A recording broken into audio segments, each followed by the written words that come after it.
আছো তোমরা সবাই? আশা করছি অনেক ভালো আছো, আর আমিও ভীষণ ভালো আছি। তো আজকে কি বার জানো? আজকে শনিবার, আর এখনো ঘড়ির কাঁটায় বাজে 5:30। আজকে না একটু দেরি হয়ে গেছে বুঝলে, তো ঘুমিয়ে গেছিলাম। তো হাজবেন্ড যাবে বলেছে, এটাই তাই অনেক। তো ওই বললো, আমি ভেবেছি প্রথমে ও যাবে না, হয়তো দেরি হয়ে গেছে। তারপর ও বলে কি চলো যাই, এসে মুখ আসে দেহ ধোয়া হবে। তো যে কারণে এই যে বেরিয়েছি। মেয়ের স্কুল নেই, কোনো তাড়া নেই, তেমন কোনো তাড়া নেই। ওর স্কুল থাকলে তারা থাকতো, রান্না বান্নার ঝামেলা। তো ওর যেহেতু স্কুল নেই তাহলে কোনো তাড়া নেই, দেরি হলেও কোনো অসুবিধা নেই। 6:30, এখন তো বাজে 5:30, ওই 6:30 20তে আসে পৌঁছাবো, 6:20 এসে যাবো। তো চলো, আজকে দেরি হয়ে গেল। আর প্রতিদিন তো সমান হয় না, তাই না? ঘুমিয়ে গেছি বুঝলে, আমিই দেখেছি। ও তো ঘুমিয়েই ছিল একদম। আমি ওকে ডাকলাম, বললাম কি গো কটা বাজে? আর মানে 5টা মানে একটু অন্ধকার অন্ধকার থাকে, 5:30 মানে তো একদম পরিষ্কার হয়ে গেছে বুঝলে। তো মানে উঠলাম তখন বাজে 5:15 বোধহয়। আমি বেরোই যেই টাইমে, সেই টাইমে ঘুম থেকে উঠলাম। তো আর কি করবো। আর বোধহয় না বৃষ্টি হয়েছে বুঝলে, ভিজে। এ দেখো, ভোরবেলায় বোধহয় বৃষ্টি হয়েছে।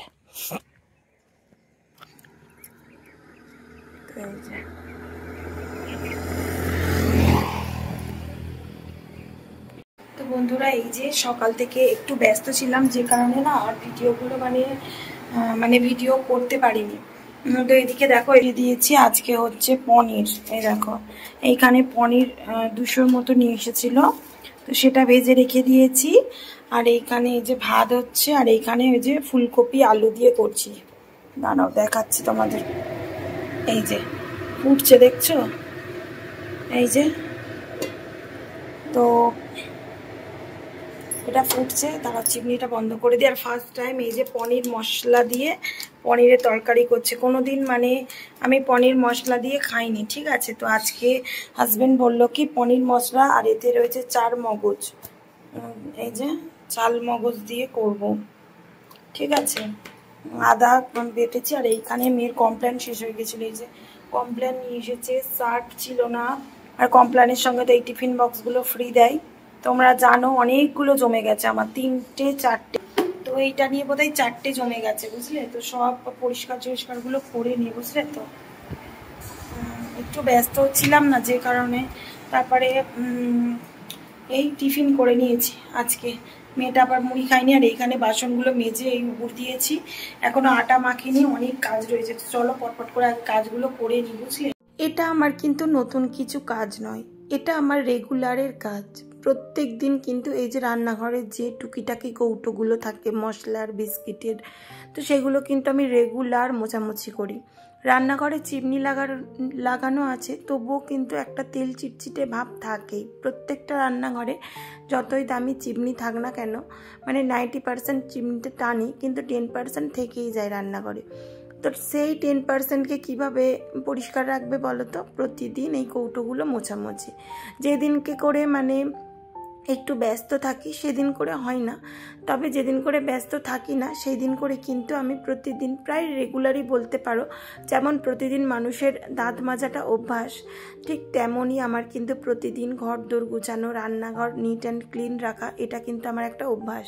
যতই কাজবাজ থাক, মেয়েকে এতদিন স্কুলে নিয়ে গিয়েছি, মানে পরীক্ষা দিতে নিয়ে গিয়েছে, কিন্তু কোনো দিন এগুলোর আমার অনর্থ হয়নি। হয়তো একটু তাড়াতাড়ি উঠতে হয়েছে, আমাকে একটু তাড়াতাড়ি করে কাজবাজ সারতে হয়েছে, কিন্তু এইগুলো পরিষ্কার পরিচ্ছন্ন ঘরদোর ক্লিন রাখা, এটা কিন্তু আমার একটা ডিউটির মধ্যে পড়ে গেছে, মানে আমার একটা হ্যাবিট হয়ে গেছে, বুঝলে। তো এগুলো যদি না আমি পরিষ্কার করতে পারি না, আমার কেমন একটা লাগে। রান্না হয়ে গেছে, আর মেয়েটা স্নান করছে। এদিকে 11:45 বাজে, 12টায় তো লাইভ করি। তো মেয়েটা স্নানটা সেরে নিই। এই দেখ পাখা চলছে, আমার মেয়ে এসে উপরে টিভি দেখছিল, বুঝলে। এই দেখো, পাখা চালিয়ে রেখে চলে গেছে। ওই যে পাখা চলছে, পাখা অফটা করে দিই। দাঁড়া, 3 তলাতে যাবো। ছাদে দিয়েছি না, সব শুকনো হয়ে গেছে বোধহয়, দেখি।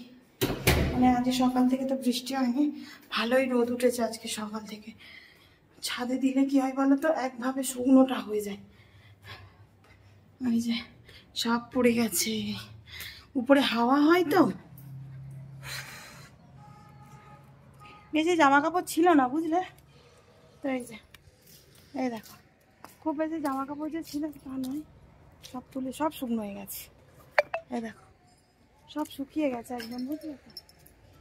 এই যে সব তুলে নিই, আর যেগুলো ভেজে থাকবে নিচেই দিয়ে দেবে। ও বাবা, লেগিংস শুকনো হয়ে গেছে মানে সবই শুকনো হয়ে গেছে, লেগিংস পুরো শুকনো বুঝলে। আর এই চাদরটা নিচে গায়ে দিই তো কেমন না গন্ধ গন্ধ লাগছিল, তো যে কারণে আজকে ধুয়ে দিয়েছি। তাকাতে পারছি না বুঝলে তো, তাকানো যাচ্ছে না রোদের দিকে। ক্লিপ দিয়েছিলাম, দুটোই ক্লিপ ছিল, বেশি ক্লিপ নেই উপরে, দুটোই ক্লিপ ছিল, দুটোই দিয়েছি। কি যে গরম হচ্ছে। বাসন কোসনগুলো মাজলাম, মা বললো কি মেজে দিয়ে মাজতে হবে না, তো মা আবার কত মাজবে বাসন, তো যে কারণে আমি কটা মেজে নিলাম। অল্প কয়েকটা বাসন মাজতে আর কতক্ষণ যায় তাই না বলো, অনেক হয়ে গেলে কিন্তু মাজতে কষ্ট লাগে, তো অল্প অল্প বাসন পড়লে মাজবো কি আছে, মেজে নিয়েছি ওই কারণে। এই দেখো হাজব্যান্ডের ট্রাকস্যুট শুকনো হয়ে গেছে, তাহলে ভাগ্যিস ওপরে দিয়েছিলাম, ওপরে দিলে একভাবে এই দেখো শুকনো হয়ে গেল। মেয়ের স্কুল ড্রেস কেচেছিলাম, সব শুকনো হয়ে গেছে। এই একভাবে টানাই শুকনো হয়ে গেলে না বেশ ভালো লাগে জানো, না হলে এই দগদে দগদে দগদে দগদে মানুষের জীবন যায়। জামা কাপড়গুলো দগদে দগদে যদি শুকনো হয়। আর এই দেখো আমাদের প্যান্ডেলের এই যে খালি হচ্ছে, দেখো এই দেখো, দেখছো দুর্গাপূজা এসে গেল গো। তো এবছর আমাদের খুব ইন্টারেস্টিং পুজো হবে, মানে খুব খুব পড়বে বড়, আমাদের কাছে ওটাই বড়, তো ভীষণ মজা। আরও যেহেতু আমাদের ঘরের সামনেই একদম দুর্গাপূজা, তার মানে কেমন মজা লাগবে বুঝতে পারছো। তো দরজাটা খুলে রেখেছিলাম, কারণ কি যদি বৃষ্টি আছে ছট করে এসে তুলে নিয়ে যাওয়া যাবে। একবার দেখে নি কিছু পড়ে টরে নেই তো, তো এবারে দরজাটা আমি দিয়ে দেব। মেয়েটা গরম জলে চান করছে, আর আমি গরম জলে করবো না, আমি এমনিই চান করবো। আজকে যেহেতু রোদ উঠেছিল ট্যাঙ্কের জল ভালোই গরম হয়ে গেছে বুঝলে তো। তো চলো চান টানগুলো করে নিই। আর আজকে কি রান্না হয়েছে তোমাদেরকে বললামই, চলো তোমাদেরকে তবু একবার দাঁড়াও দেখিয়ে দিচ্ছি কি রান্না করেছি।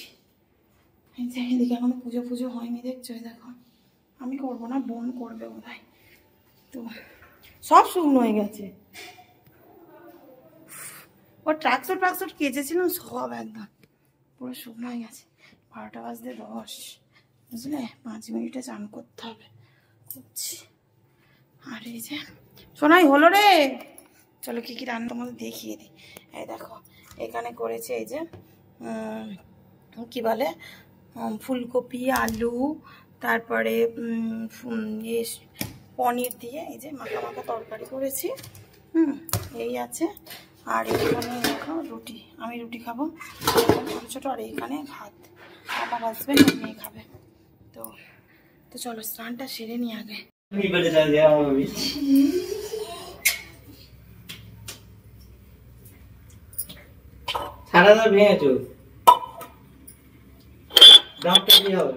কতবার শোনাবে কথা, যতক্ষণ ওটা ছাড়াবে ততক্ষণই আমার শুনতে।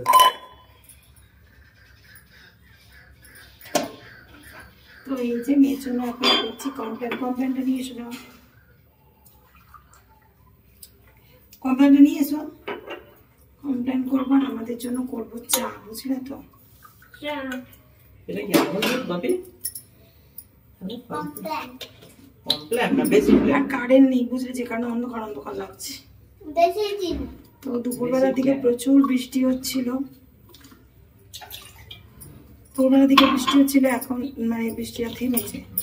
কি যে গরম হচ্ছে, পুরো ঘামে ভিজে গেছে, দেখো প্রচুর গরম হচ্ছে। কমপ্লেনটা আনবে তো তাড়াতাড়ি, যাবে তো। এই তো কমপ্লেন নিয়েছি। কি বড় বম দেখো, কতদিন চা করে দেবেন বলো। কি বড় বম হবে।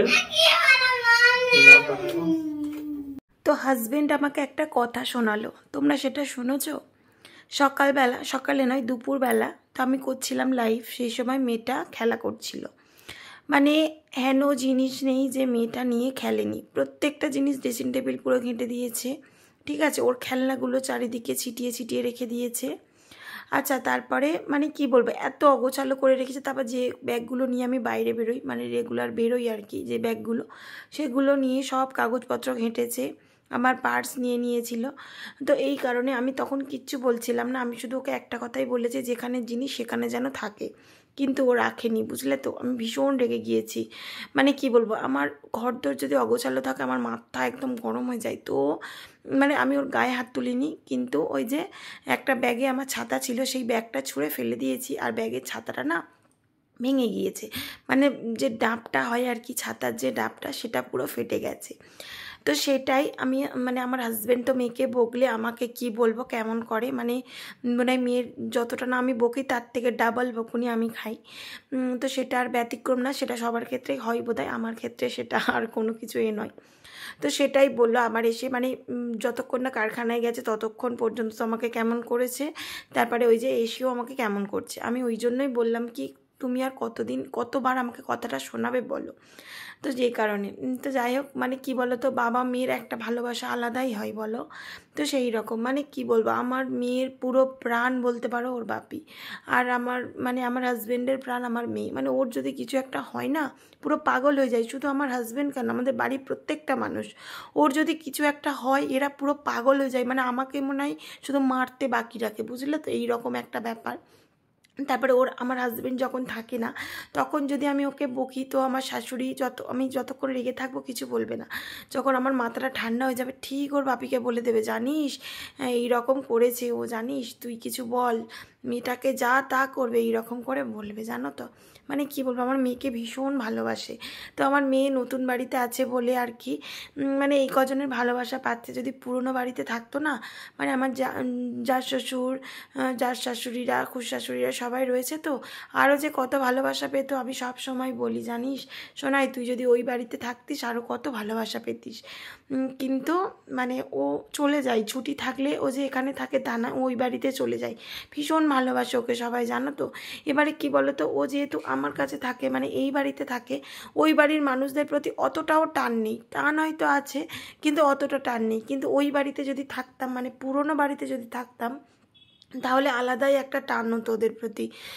তো যাই হোক, মানে ওর বেশিটা টান কার প্রতি জানো, আমার ছোটো শ্বশুরের ছেলে রয়েছে, ছেলে মেয়ে রয়েছে, ওদের প্রতি বেশি টান, বেশি ভালোবাসে, কারণ ওরাও তো ছোট, মানে খেলা করে ওর সাথে, খুব ভালোবাসে। তো যাই হোক, মানে কিছু করলেই দৌড়ে দৌড়ে আমার ছোটো শ্বশুরকে এসে বলে দেবে যে দাদু আমাকে ছোটো কাকাই এই করেছে, পিপি এই করেছে, ভীষণ ভালোবাসে ওদের দুজনকে। তো যাই হোক, মানে মেয়েটা ছুটি পেলেই তো ওই বাড়িতে চলে যায়, এবার আদারওয়াইজ আমার কাছেই থাকে। এবার আমার হাজব্যান্ড বলে কি, ও কী বা করবে, বাচ্চা মানুষ অন্যায় করবে না, কিন্তু নয়, এগুলো বাচ্চাদের শেখাতে হবে যে অন্যায় করো না, যেটা নিয়ে খেলছো সেটা আবার তুলে রাখতে হয়। আমি এটাই সবসময় ওকে শেখাই, বুঝলে তো। তো যাই হোক, মানে মা হয়েছি, শাসনও করতে হবে, ভালোও তো বাঁচতে হবে, তাই না।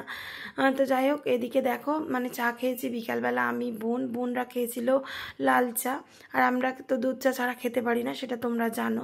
তো সেটাই চলে এসেছি মাঝিতে। সন্ধ্যা হয়ে গিয়েছে, কারণ বড় মাসিকে ফোন করেছিলাম, এই কারণে কথা বলতে বলতে সন্ধ্যা হয়ে গিয়েছে। তো সেটাই, এই যে এদিকে বাসন কটা মেজে নিচ্ছি। তো কি বলবো, মানে এখন তো একদম ঘাটের উপরে জল উঠে এসেছে, তো যেই কারণে বাসন মাজতে বেশ ভালো লাগছে, বুঝলে তো। মাঝে মধ্যে ইচ্ছা করে কি, রাতে যে বাসনগুলো পড়ে সেগুলো এসে মেজে নিই, কিন্তু হাজব্যান্ড কেমন করে, শাশুড়ি মাও কেমন বকাবকি করে, বলে কি কেন মাজছো, আমি তো সকালে উঠে মেজে দিতে পারি।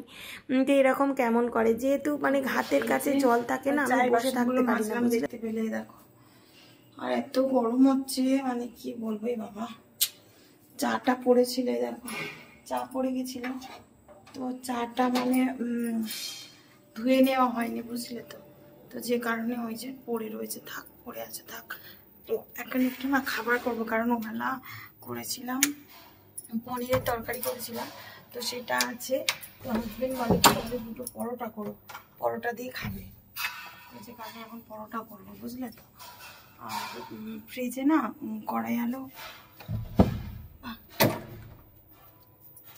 ফ্রিজে কড়াই আলু রয়েছে, কড়াই আলুটা ভাবছি সিদ্ধ করবো, দিয়ে ঘি দিয়ে ভাজবো।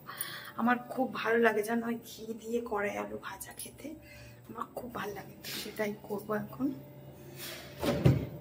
বের করবো, এই যে নিচে রয়েছে, অনেকদিন আগে ভিজিয়েছিলাম। তো আমি শুধুমাত্র এটা খাবো, আমি পরোটা আর খাবো না, শুধু এটাই খাবো, এই সিদ্ধটা খাবো। ঠিক আছে, কড়াই আলু দিয়ে একটু সিদ্ধ করে এটাই খাবো আজকে আমি রাতে। আর হাজবেন্ডদের পরোটা করে দেবো। তো চলো আটাটা মেখে নিয়ে আগে, বুঝলে তো। তো তারপরে আজকে মেয়েটাকে নাকি ওর পিপি বলেছে, মানে ও যার কাছে পড়তে যায় আমার বড় ননদ, বলেছে সোনাই তোমাকে যদি কেউ পড়তে বসায় তুমি আমাকে ফোন করবে, তুমি একদম এই কদিন পড়তে বসবে না, কারণ সবেমাত্র পরীক্ষা হয়ে গেছে, এই কারণে একদম পড়তে বসতে চাই না, ওর পিপি নাকি বারণ করেছে। তো যাই হোক দুদিন মানে কয়েকদিন ভালো পড়াশোনা ছিল, চাপের মধ্যে ছিল, তো যেই কারণেই আমিও বললাম কি ঠিক আছে তোমাকে যেহেতু পিপি বলেছে তাহলে যাও, তোমার ছুটি, তোমার পড়তে বসতে হবে না। তো যেই কারণে ও এত মজায় আছে, ওর বাপির সাথে আবার বেরু করতে গেছে। আর এদিকে আমি একটু রুটি করব, কারণ সন্ধ্যাবেলা করেছিলাম, দুপুরে করেছিলাম পনিরের তরকারি ফুলকপি দিয়ে। তো হাজব্যান্ড বলেছে একটু পরোটা করে দিও, আমি পরোটা দিয়ে খাবো। তো শুধুমাত্র হাজব্যান্ডের জন্যই করব, আর আমি ছোলা আলু ভেজে নেব, ওটাই খাবো, কারণ আমি তো পরোটা খাবো না, একটু মানে হেলথ কনসাসের মধ্যে রয়েছি, এই কারণে শুধু কড়াই আলু সিদ্ধটা দিয়েই খাবো, আর কিচ্ছু খাবো না। তো যাই হোক এদিকে এই যে আমি আটাটা চেলে নিচ্ছি। আর তোমরা তো জানোই আমি আটা সবসময় গরম জলেই মাখাই, কোনো দিন ঠান্ডা জলে মাখাই না, কারণ কি ঠান্ডা জলে মাখালে রুটি শক্ত হয়, পরোটা শক্ত হয়, শক্ত হলে আমার হাজব্যান্ড আসে আবার খেতে চায় না। তো দেখো এদিকে আমি ফোনে কি কাজ করছি বলো তো, মানে সবাই লাইভে আসে, তো প্রত্যেকের লাইভ অ্যাটেন্ড করতে হয়, টাইম রয়েছে, তো সেটাই এই যে একজনের লাইভে রয়েছি আমি, সোনালি বনু আর কি, খুব ভালোবাসে বনুটা আমাকে, দুদিন হয়েছে মাত্র আলাপ হয়েছে, কিন্তু এত ভালোবাসে আমাকে। তো ওই বনুর লাইভেই আমি কথা বলছি, আর এই যে এদিকে আমি আটাটা মাখছি। তো বেশি তো করবো না, 4-5টা করবো, বেশি করলে প্রবলেম ছিল আর কি। তো এরই মধ্যে মানে হাজব্যান্ড আসে, মেয়ে আসে, এসে গিয়েছে। মেয়েটার ঘুম থেকে উঠতেই বেজে যায় 5টা। তো 5টার সময় উঠে ও একটু মানে কি বলবো আমার সঙ্গে একটু ব্যায়াম ট্যায়াম করে, তো যে কারণে একটু নাচ প্র্যাকটিস করে, তো এই করতে করতে বেজে যায় 6টা। তো 6টার সময় হলে কি করি, আর মাঠে পাঠাই না, ওকে পড়তে বসিয়ে দিই। তো আজকে যেহেতু মাঠে যাবে, মানে পড়তে বসবে না, বলছে মামা আমি তাহলে একটু বেরু করে আসি। আমি বললাম কি তাহলে ঠিক আছে বাপির সঙ্গে যাও, তো এই কারণেই ও চলে গিয়েছিল, তারপরে এসেছে আর কি। আর এই যে দেখো রুটি এদিকে বেলে নিচ্ছে, আগে কিন্তু আমি একদম রুটি বেলতে পারতাম না, বুঝলে তো, মানে কি বলবো জড়িয়ে যেত, বেলতেই পারতাম না, কিন্তু এখন দেখো সময়ের সাথে সাথে সব শিখে গেছি আমি, মানে কি বলবো একা হাতে যদি বলে কি মানে অনেকগুলো মানুষের রান্নাবান্না করতে আমি ঠিক করে দিতে পারবো, কারণ কি ওই যে প্র্যাকটিস হয়ে গেছে প্লাস শিখেও গেছি। তো এই যে দেখো এদিকে বেশ গোল গোল করে রুটিটা বেলে নিলাম, আর আমি এত মানে নরম করে আটা মাখি না, মানে কি বলবো আমার শাশুড়িমা বলে কি কী করে তুমি এত নরম করে আটা মাখো, আমি তো পারি না, মানে আমার শাশুড়িমা না আমার মানে হাতে যদি আমি আটা মাখি উনি বেলতেই পারবে না, এই কারণে। তো চলো বন্ধুরা আজকে ভিডিওটা এই পর্যন্ত, যদি ভিডিওটা ভালো লাগে অবশ্যই লাইক কমেন্ট শেয়ার করবে, এবং সাবস্ক্রাইব করে পাশে থাকা বেল আইকনটা অবশ্যই প্রেস করে দেবে, যাতে আমার ভিডিও ছাড়ার সঙ্গে সঙ্গে নোটিফিকেশান তোমার কাছে পৌঁছে যায় আর তুমি ভিডিওটা দেখতে পারো। আর কেমন লাগলো হ্যাঁ বা কীরকম তোমরা ভিডিও চাইছো তোমরা কিন্তু অবশ্যই আমাকে কমেন্ট করে বলবে, না হলে আমি বুঝতে পারবো না তোমরা কীরকম ভিডিও চাইছো। অনেকেই আছো কি বলো দিদিভাই তুমি নিজের ভয়েসে কাজ করো, অনেকে আবার বলো কি ভয়েস ওভার দাও, ভয়েস ওভার দিলে ভালো ভয়েস শোনা যায়, তো কে কোনটা চাইছো আমি না বুঝতে পারছি না, একটু আমাকে বললো কেমন। তো চলো বন্ধুরা আজকে ভিডিওটা এই পর্যন্ত, আবার দেখা হচ্ছে নেক্সট ভিডিওতে। সবাই ভালো থাকবে, সুস্থ থাকবে। Good night.